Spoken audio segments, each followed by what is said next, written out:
Hello everyone, स्वागत आप सभी का हमारे यूट्यूब चैनल केमिस्ट्री स्टेशन में। तो आज हम पढ़ने वाले हैं रेजोनेंस। तो देखिए स्टूडेंट, इससे पहले के लेक्चर में हमने इंडक्टिव इफेक्ट को जान लिया था। हमें पता है कि इलेक्ट्रॉनिक डिस्प्लेसमेंट टोटल कितने टाइप का होता था, टू टाइप्स का। टू टाइप्स में क्या क्या आते थे? एक होता था आपका इंडक्टिव इफेक्ट्स, दूसरा होता था एक होता था परमानेंट और दूसरा होता था वीक। परमानेंट का हमने एक पॉइंट पढ़ लिया था, जो था क्या, इंडक्टिव इफेक्ट। और आज हम परमानेंट इफेक्ट का सेकंड टॉपिक पढ़ने वाले हैं, जिसका नाम है रेजोनेंस। तो चलिए आज हम जानते हैं कि रेजोनेंस क्या होता है। तो चलिए स्टार्ट करते हैं।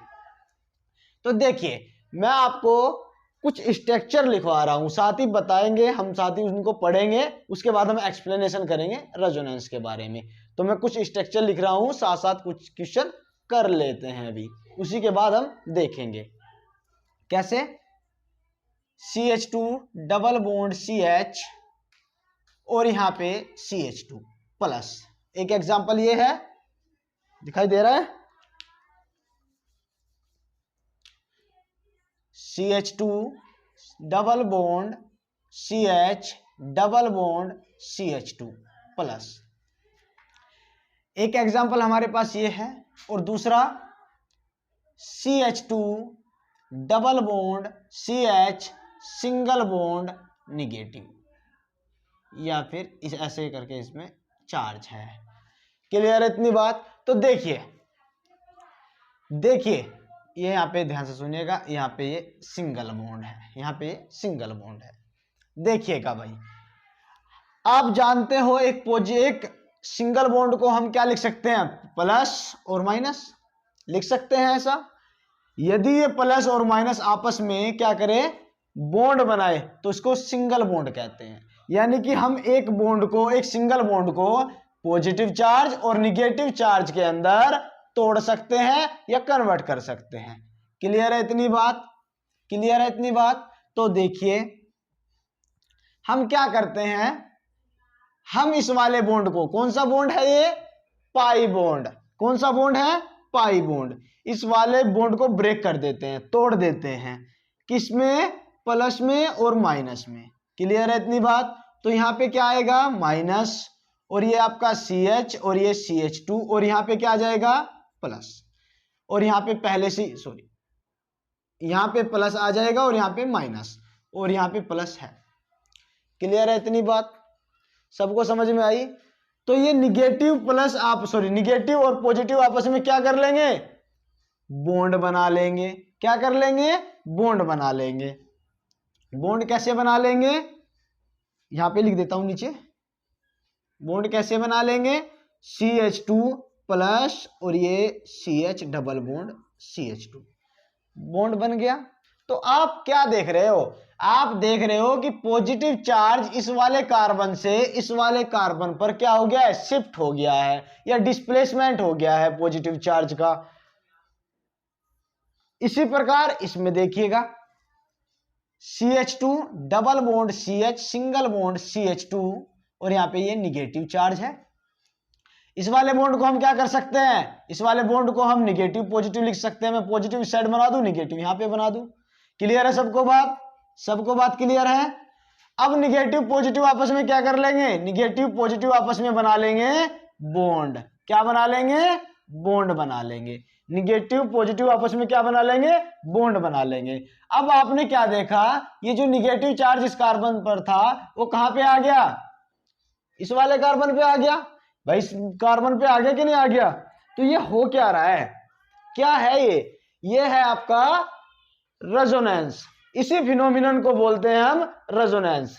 रेजोनेंस क्या है, यदि इलेक्ट्रॉन की शिफ्टिंग हो जाए, एक जगह से दूसरी जगह इलेक्ट्रॉन की शिफ्टिंग हो जाए, या उनका डिस्प्लेसमेंट हो जाए, या फिर वे मूव करने लगे। इलेक्ट्रॉन का एक कार्बन से दूसरे कार्बन पर स्थानांतरण, समझ रहे हो ना, या फिर उसका एक कार्बन से दूसरे स्थान पर घूमकर चले जाना, क्या कहलाता है, रेजोनेंस कहलाता है। क्लियर है इतनी बात? रेजोनेंस आपको समझ में आया? रेजोनेंस आपको समझ में आया? तो रेजोनेंस के अंदर किसी भी एक कंपाउंड की एक से अधिक स्ट्रक्चर हो सकती है। किसी भी कंपाउंड की यदि एक से अधिक स्ट्रक्चर हो तो उसके अंदर क्या है, रेजोनेंस है। क्लियर है इतनी बात, सबको समझ में आई। एक एग्जांपल और देख लीजिए, इसको साफ कर दूं मैं, हटा दूं इसको यहां से, चलिए साफ कर देते हैं इसको,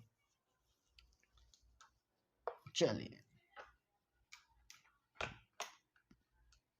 साफ कर देते हैं। देखिए हमारे पास क्या है, एक कंपाउंड और है जो इस प्रकार है, ये इसके साथ डबल बॉन्ड से, और ये निगेटिव, ये निगेटिव। क्लियर है। इसमें क्या हो सकता है, ये निगेटिव चार्ज यहां जा सकता है और ये जा सकता है यहां पे, तो ये हो जाएगा निगेटिव, ये यहां पे निगेटिव, और ये बन जाएगा यहां पे डबल बॉन्ड। क्लियर है इतनी बात। अब क्या हो सकता है, ये वाला यहां जा सकता है, ये यहां पे आ सकता है, तो एक स्ट्रक्चर और बन सकती है आपकी, वो क्या होगी, यहां से सिंगल बॉन्ड से O, ये यहां पे डबल बॉन्ड O, और ये क्या हो जाएगा, फिर से निगेटिव हो जाएगा। क्लियर है। अब क्या हो सकता है, ये यहां पे आ सकता है और ये फिर से यहां पे आ सकता है, वही वाली स्ट्रक्चर है जो स्टार्टिंग में थी हमारी, वही वाली स्ट्रक्चर है जो हमारी स्टार्टिंग में थी। तो ये क्या हो जाएगा, ये फिर ये डबल बॉन्ड के साथ ये, और ये निगेटिव। तो ओवरऑल हो क्या रहा है, ओवरऑल हो रहा है इलेक्ट्रॉनों का डिस्प्लेसमेंट या इलेक्ट्रॉनों का स्थानांतरण। तो वास्तव में या रियलिटी में रेजोनेंस कुछ भी नहीं है, रेजोनेंस है इलेक्ट्रॉनों का ट्रांसफर या इलेक्ट्रॉनों की शिफ्टिंग या इलेक्ट्रॉनों का मूव होना। कौन से इलेक्ट्रॉनों का, पाई इलेक्ट्रॉनों का। क्लियर है इतनी बात, सबको आई समझ में, सबको आई समझ में। तो आप लिख सकते हैं, आप लिख सकते हैं रेजोनेंस की डेफिनेशन, क्या लिख सकते हैं आप, रेजोनेंस की डेफिनेशन लिख सकते हैं। रेजोनेंस, रेजोनेंस या फिर अनुनाद, अनुनाद क्या है, ध्यान से सुनिएगा, डिस्प्लेसमेंट, डिस्प्लेसमेंट या फिर शिफ्टिंग कह सकते हैं, शिफ्टिंग या movement,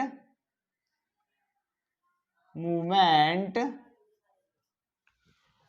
of pi electron, of pi electron within the compound, within the compound, compound are known as resonance, resonance। सुन लीजिएगा, अनुनाद क्या होता है, रेजोनेंस होता है डिस्प्लेसमेंट या शिफ्टिंग या movement of pi electron within the compound. एक ही कंपाउंड के अंदर पाई इलेक्ट्रॉनों की शिफ्टिंग या मूवमेंट या फिर डिस्प्लेसमेंट क्या कहलाता है, कहलाता है रेजोनेंस, अनुनाद। समझ रहे हो ना। अनुनाद क्या है, अनुनाद वह प्रक्रिया है जिसके अंदर इलेक्ट्रॉनों का स्थानांतरण होता है या इलेक्ट्रॉन एक ही कंपाउंड के अंदर घूमते रहते हैं, कभी उस कार्बन पर कभी उस कार्बन पर। अगर ऐसा है तो वो क्या है, वो प्रोसेस क्या है, क्या फिनोमिनन है, वो है रेजोनेंस। बोलिए, समझ में आई बात, रेजोनेंस समझ में आया आपको। अभी हम आपको दिखा रहे थे कि CH2 double bond CH, single bond CH2, और यहाँ पे पॉजिटिव चार्ज था, यही था ना। ये पॉजिटिव चार्ज इस कार्बन से यहाँ पे चला जाता है, क्यों, क्यों, ड्यू टू रेजोनेंस या अनुनाद। क्या होता है, इन वाले इलेक्ट्रॉनों का ट्रांसफर यहाँ हो जाता है और ये पॉजिटिव यहाँ से वहां चला जाता है, जिससे आपका जो नेक्स्ट स्ट्रक्चर है वो बन जाता है कुछ इस टाइप से, कुछ इस टाइप से बन जाता है, और पॉजिटिव चार्ज यहां पे आ जाता है। तो इन सबको क्या बोलते हैं, इन स्ट्रक्चरों को क्या बोलते हैं, इनको बोलते हैं रेजोनेटिंग, रेजोनेटिंग स्ट्रक्चर, अनुनादी संरचनाएं, रेजोनेटिंग स्ट्रक्चर बोलते हैं इनको। बोलिए, बात समझ में आई क्या, बताइए अनुनाद क्या है? अनुनाद है इलेक्ट्रॉनों का स्थानांतरण या shifting of pi electrons with in the compound. एक ही कंपाउंड के अंदर इलेक्ट्रॉनों का ट्रांसफर होना या शिफ्ट हो जाना या इलेक्ट्रॉन के मूव करने को बोलते हैं हम रेजोनेंस। बोलिए हाँ या ना। समझ में आई बात?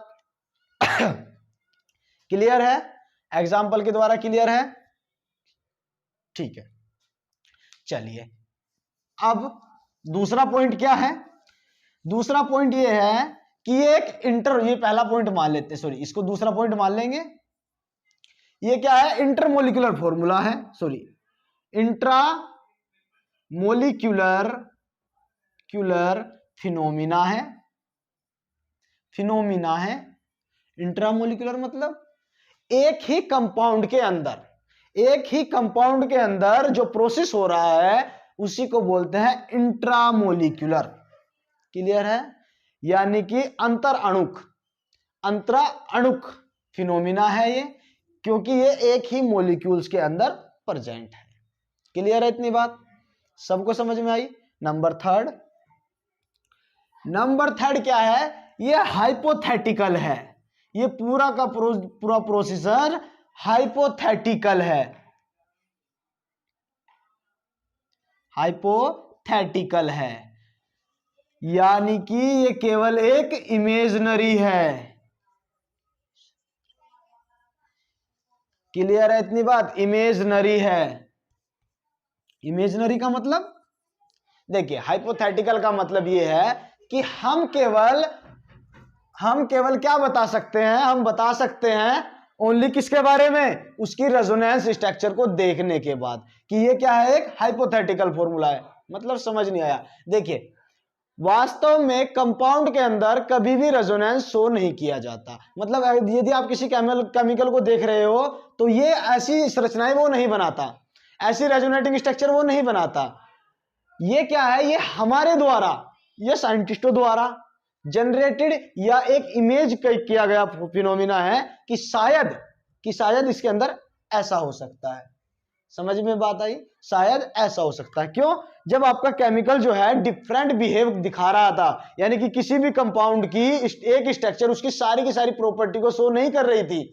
किसी भी कंपाउंड की एक स्ट्रक्चर उसकी सारी की सारी प्रॉपर्टी को शो नहीं कर रही थी, तो आइडिया लगाया गया कि ये जो कंपाउंड है ये एक से अधिक स्ट्रक्चर इसकी हो सकती है। तो तब साइंटिस्टों को आइडिया आया कि क्या पता इसके अंदर इलेक्ट्रॉनों की शिफ्टिंग हो रही हो, कभी इलेक्ट्रॉन इधर जा सकता है, कभी इधर जा सकता है। तो इस फिनोमिनन को नाम दिया गया रेजोनेंस। तो रेजोनेंस क्या है? एक हाइपोथेटिकल है। एक हाइपोथेटिकल यानी कि हमने एक माना गया है, केवल हम इसको पेज पर या बोर्ड पर या आप जहां भी लिख सकते हैं केवल वहां पे दिखा सकते हैं। वास्तव में ये कंपाउंडों के अंदर नहीं देखा जाता है, केवल एक हाइपोथेटिकल फॉर्मूला है। बोलिए यस या नो। समझ में बात आई आपको? क्लियर है इतनी बात हाइपोथेटिकल तक? बोलिए। ठीक है, तो फोर्थ पॉइंट आप नोट कीजिएगा। फोर्थ पॉइंट क्या कहता है कि जितनी भी रेजोनेटिंग स्ट्रक्चर है वो क्या है? इमेजिनरी है।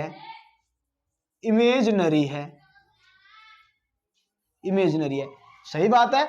यदि हमारा फिनोमिना ही हाइपोथेटिकल है, इमेजिनरी है, तो वास्तव में उसकी स्ट्रक्चर भी क्या होगी? सारी इमेजिनरी होगी। लेकिन इन सबको मिला के एक स्ट्रक्चर बनती है जिसको बोलते हैं हाइब्रिड स्ट्रक्चर। क्या बोलते हैं उसको? Hybrid structure. क्या बोलते हैं? Hybrid structure. क्लियर है इतनी बात? हाइब्रिड स्ट्रक्चर क्या बताती है? हाइब्रिड स्ट्रक्चर ये बताती है कि आपकी जो रेजोनेटिंग स्ट्रक्चर है उसकी रियलिटी को बताती है। रेजोनेटिंग स्ट्रक्चर की क्या बताती है? रियलिटी को बताती है। कौन? Hybrid structure. क्लियर है इतनी बात? सबको समझ में आई? सबको आया ये बात समझ में आ गई आपको कि क्या है? जो रेजोनेटिंग स्ट्रक्चर है वो सारी की सारी इमेजिनरी स्ट्रक्चर है। इमेजिनरी स्ट्रक्चर का मतलब ये केवल हमने परिकल्पना की गई है कंपाउंड को देखकर, उसके बिहेव को देख के ये परिकल्पना की जाती है कि शायद ये जो कंपाउंड है या ये जो स्ट्रक्चर है ये एक से ज्यादा, सॉरी जो भी कंपाउंड है वो एक से ज्यादा स्ट्रक्चर के अंदर एग्जिस्ट करता है। क्यों? क्योंकि किसी भी कंपाउंड की जो किसी भी नहीं मतलब इन कंपाउंडों की जो एक स्ट्रक्चर है उसकी सारी की सारी प्रॉपर्टी को शो नहीं करती। क्लियर है ना? तो ये सब चीजें जानकर ये देखा गया कि ये जो आपका स्ट्रक्चर है या कोई भी कंपाउंड है ये एक से ज्यादा स्ट्रक्चर में एग्जिस्ट करता है। तो उन सभी स्ट्रक्चर का सबके सब रेजोनेटिंग स्ट्रक्चर को मिलाकर एक स्ट्रक्चर बनाया गया जिसको बोला गया हाइब्रिड स्ट्रक्चर। क्लियर है इसको? चलिए हाइब्रिड स्ट्रक्चर के बारे में पढ़ लेते हैं। साफ कर दूं इसको मैं, समझ में आ गई सारी की बात? चारों के चारों पॉइंट नोट कर सकते हैं आप, नोट कर सकते हैं। चलिए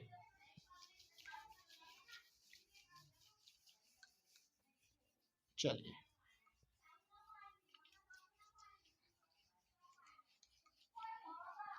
चलिए तो अब हम हाइब्रिड स्ट्रक्चर के बारे में जान लेते हैं। क्या जान लेते हैं हम? हाइब्रिड स्ट्रक्चर के बारे में, हाइब्रिड स्ट्रक्चर के बारे में जान लेते हैं।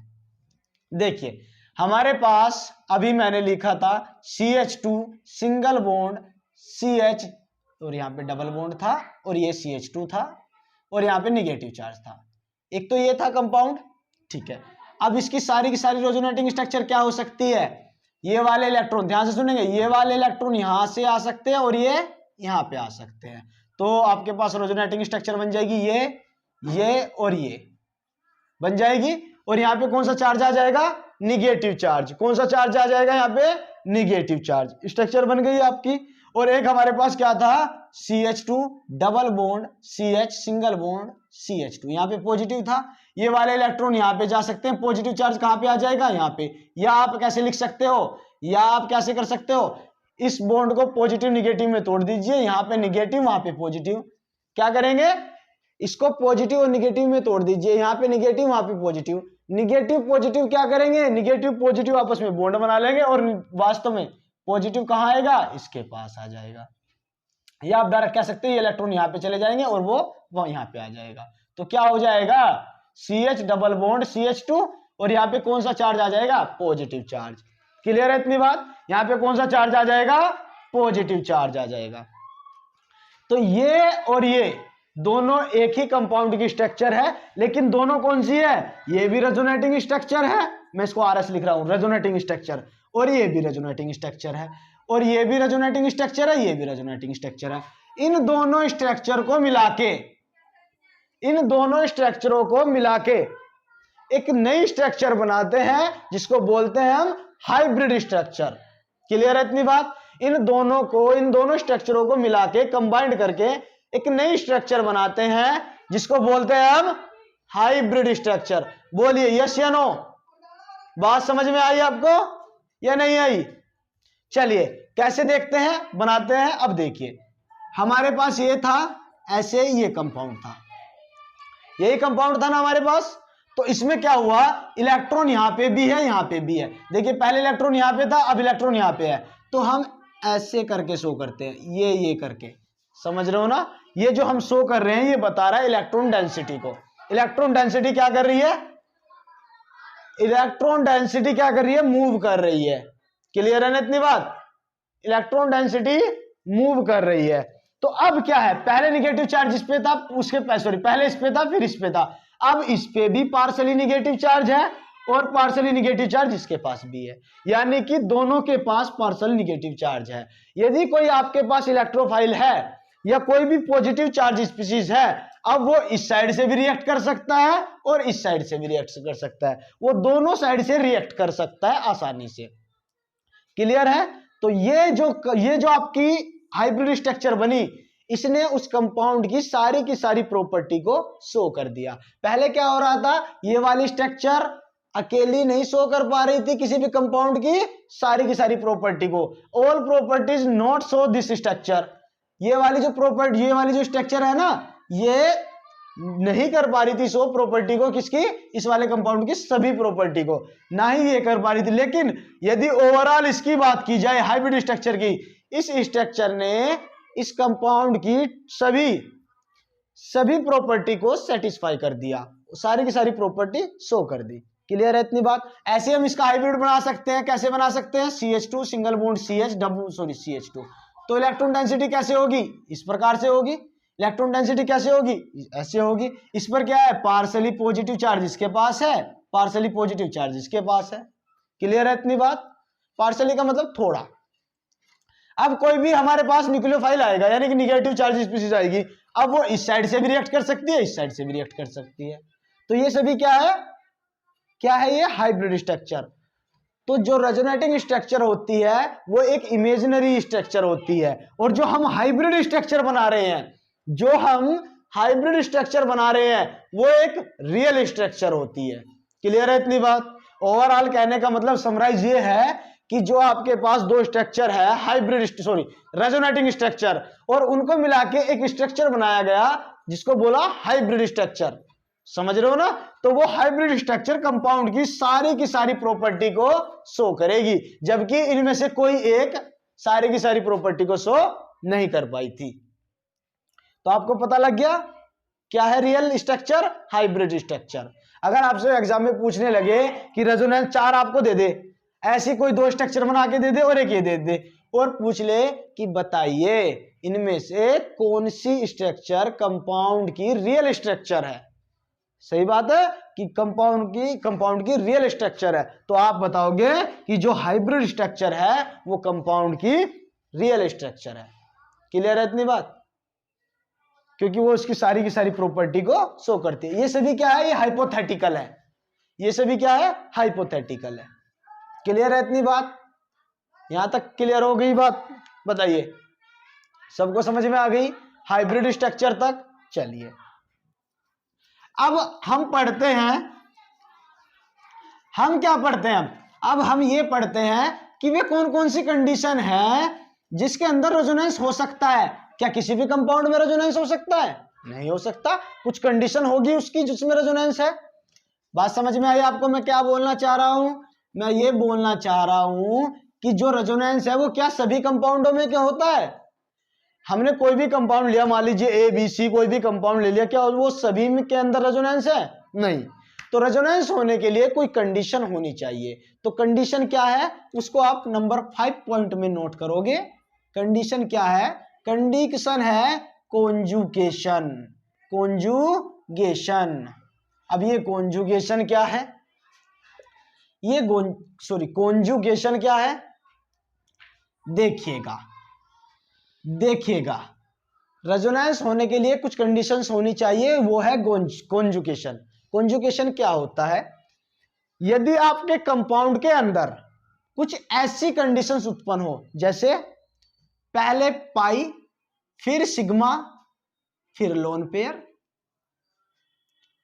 ये सिग्मा है भाई, ये सिग्मा है। पहले पाई, फिर सिग्मा, फिर निगेटिव चार्ज,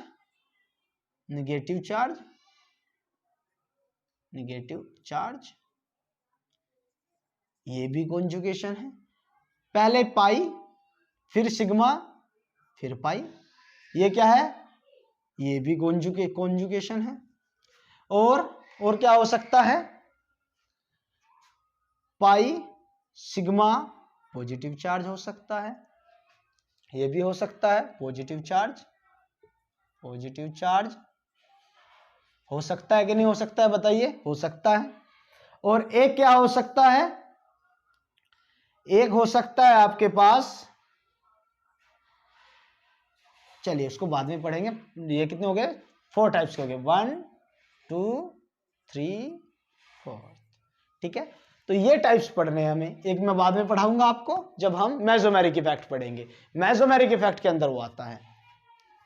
तो कॉन्जुगेशन क्या है? कॉन्जुगेशन का मतलब है कि इलेक्ट्रॉन डेंसिटी अल्टरनेट होनी चाहिए। अल्टरनेट मतलब एक छोड़कर एक।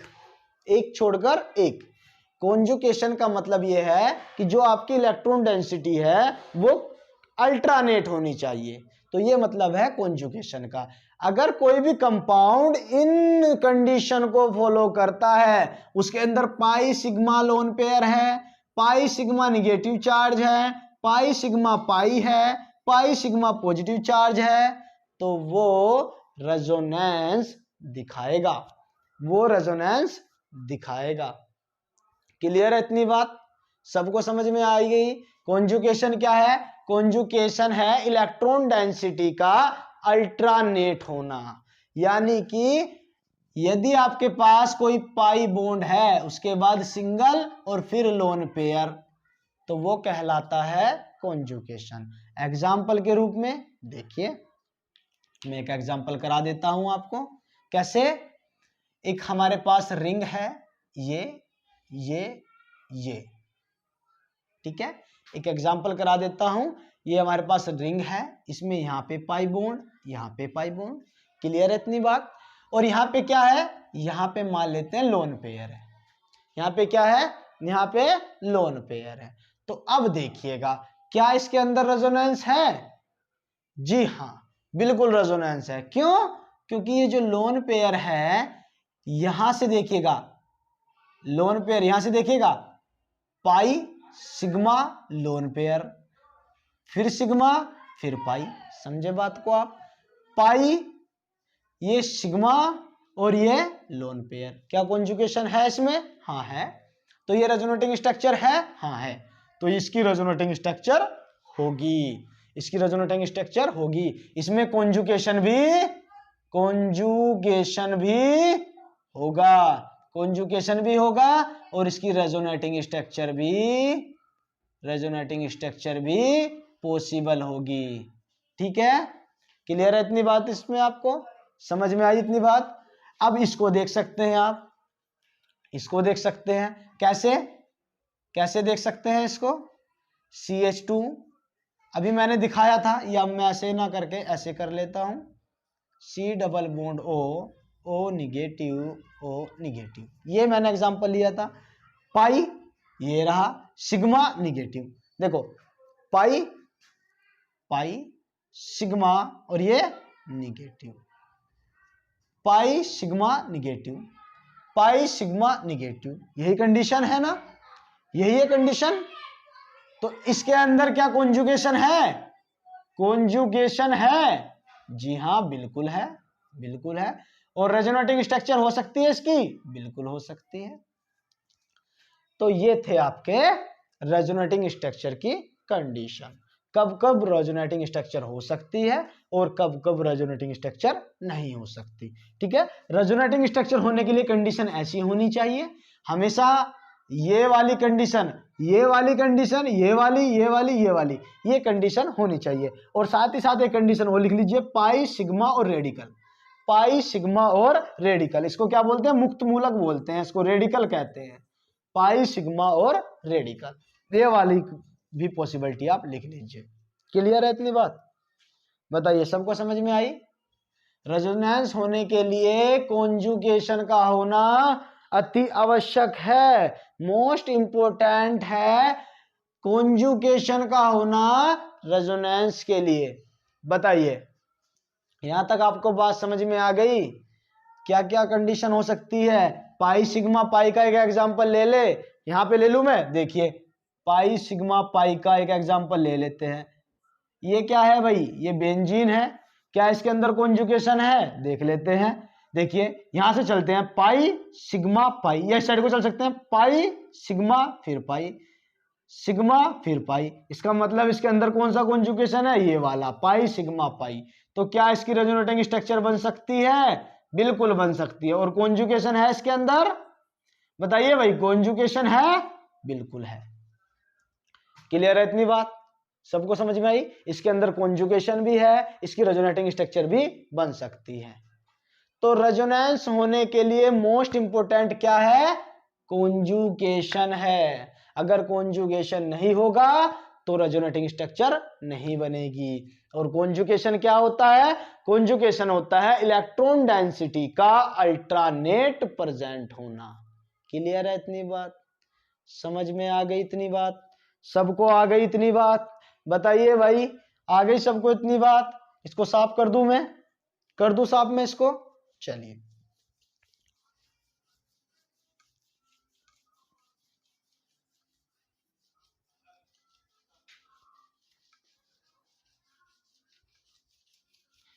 Types of conjugation, sorry types of resonance, क्या पढ़ेंगे हम, types of resonance. Next topic क्या होगा हमारा, types of resonance, types of resonance, type of resonance. तो जनरली ये 2 टाइप्स का होता है रेजोनेंस। देखिए ये हमेशा कितने टाइप्स का होता है, 2 टाइप्स का होता है जनरली। एक होता है प्लस रेजोनेंस इफेक्ट या प्लस आर जिसको बोलते हैं हम, और एक होता है माइनस आर। क्लियर है इतनी बात, सबको आई इतनी बात, सबको आ गई भाई इतनी बात। एक प्लस आर होता है और एक माइनस आर होता है। कितने टाइप्स का होता है, 2 टाइप्स का, एक प्लस आर इफेक्ट और दूसरा माइनस आर इफेक्ट। बोलिए भाई इतनी बात समझ में आई क्या, आ गई ना।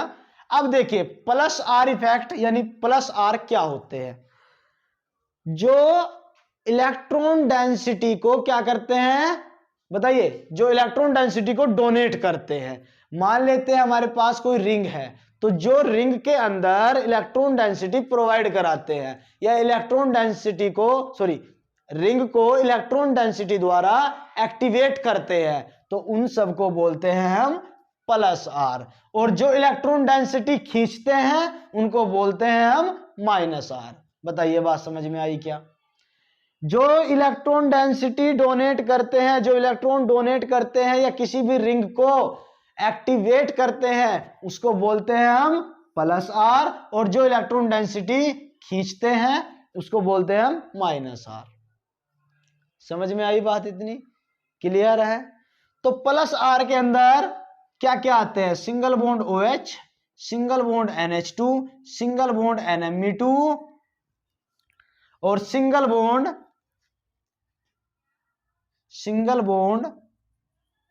Cl, single bond Br, single bond I, ये सब क्या होते हैं, सिंगल बॉन्ड I।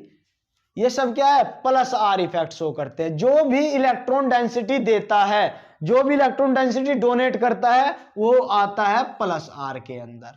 क्लियर है। और जो इलेक्ट्रॉन डेंसिटी खींच लेता है वो आता है माइनस आर के अंदर। तो माइनस आर के अंदर क्या क्या आते हैं, COOH आता है, सिंगल बॉन्ड SO3H आता है या SO3 आता है, ठीक है, SO3 आता है जनरली।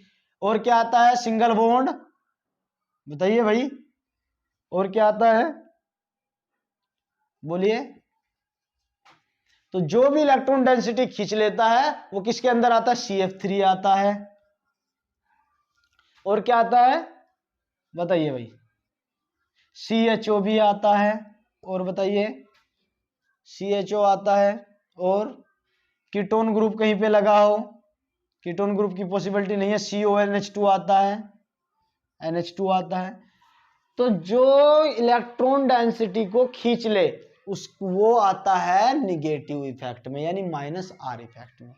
तो आपके रेजोनेंस जनरली 2 टाइप्स के होते हैं। एक वो जो इलेक्ट्रॉन प्रोवाइड कराते हैं, किसी भी रिंग के अंदर इलेक्ट्रॉन डोनेट करते हैं, उसको एक्टिवेट कर देते हैं, वो होते हैं प्लस आर। और जो किसी भी रिंग को क्या कर देते हैं, किसी भी रिंग को डीएक्टिवेट कर देते हैं, वहां से इलेक्ट्रॉनों को खींच लेते हैं, उनको बोलते हैं हम माइनस आर इफेक्ट। क्लियर है इतनी बात, दोनों को समझ लिया आपने, दोनों को समझ लिया। चलिए एक एग्जांपल कर लेते हैं, देखिएगा। मैंने गलत तो नहीं मिटा दिया, चलिए मैं लिख देता हूं, COH